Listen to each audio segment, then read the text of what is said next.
बदनाम हो गए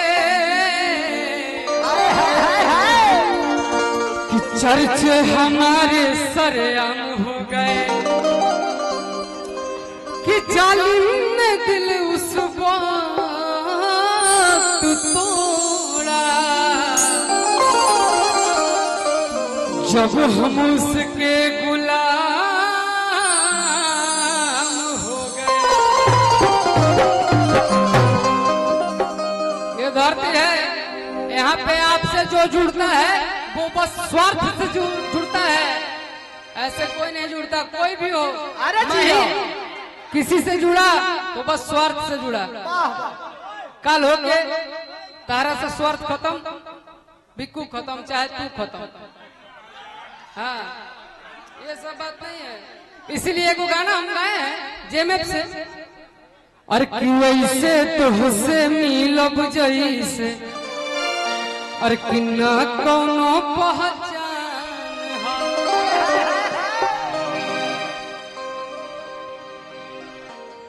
कि अब नया सुबह न तो हर याद आई कि जा सनम बेवफा हर जाए और कि हम जाना कानी भूलल ना आसान बा।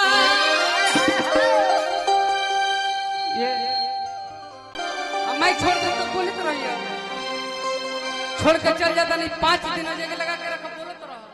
क्या बोलता अभी अभी मत बोलो। बिकू हमारे गावल तक के डिस्टर्ब मत करे भाई, काहे कि कमजोर पर निहार के वास्ते बरियार होला। 112 में जे भी स्टाफ बनी अरविंद भैया के आग्रह बा कि सब आदमी तनी मंच पर आ जाए, सब आदमी के सम्मानित कइल जाए। देखो ये कहले कि कमजोर पढ़निहार के वास्ते कम बरियार होला। हम आज ले जीवन में एगो कॉपी के सिवा कुछ स्कूल में लेके ना गई बनी, अब बाकी जो सीखनी है से इनके से सीखनी है। देखो हमरा कैसे सिखैले बड़े 112 नंबर जे हमनी के प्रशासन के तमाम जितना लोग आइल बनी सब लोग मंच पे आ जाए। देखो ऐसा गुरु बा, अब का कहीं जाएगा गुरु बड़े चल तो छोड़ देता नहीं, गुरु बड़े ना मानी ला। और कि हम जाना तानी भूलल ना आसान बा कि पर ऐसे तुझसे मिलब जैसे ना कोनो पहचान बा।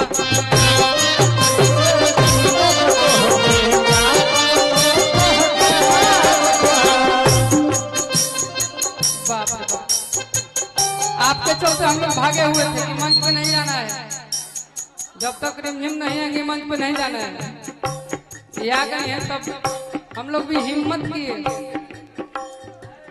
शायद साल में एक आध बार हाथ में आवेली कि हम जाना तानी भूलल ना आसान बा।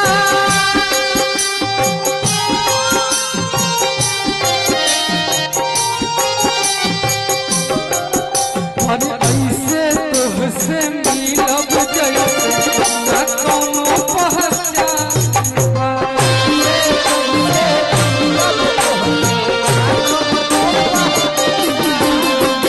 ऐसे तुझसे मिलब जैसे ना कोनो पहचान।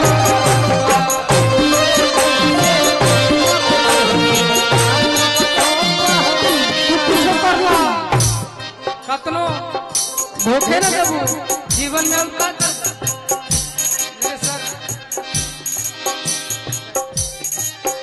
हेलो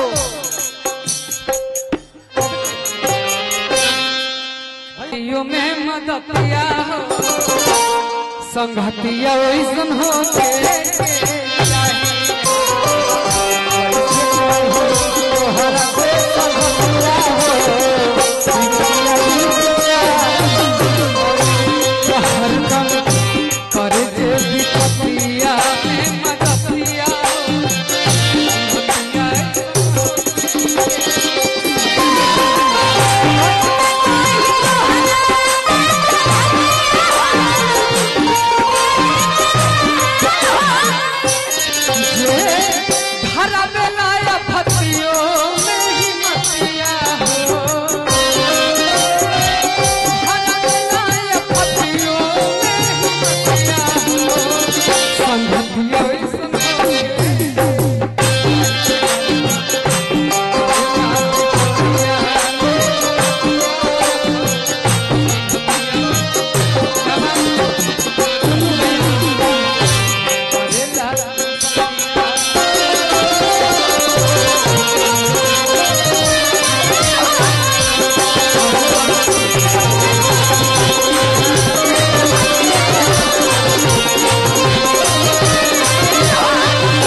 बहुत बहुत प्रणाम।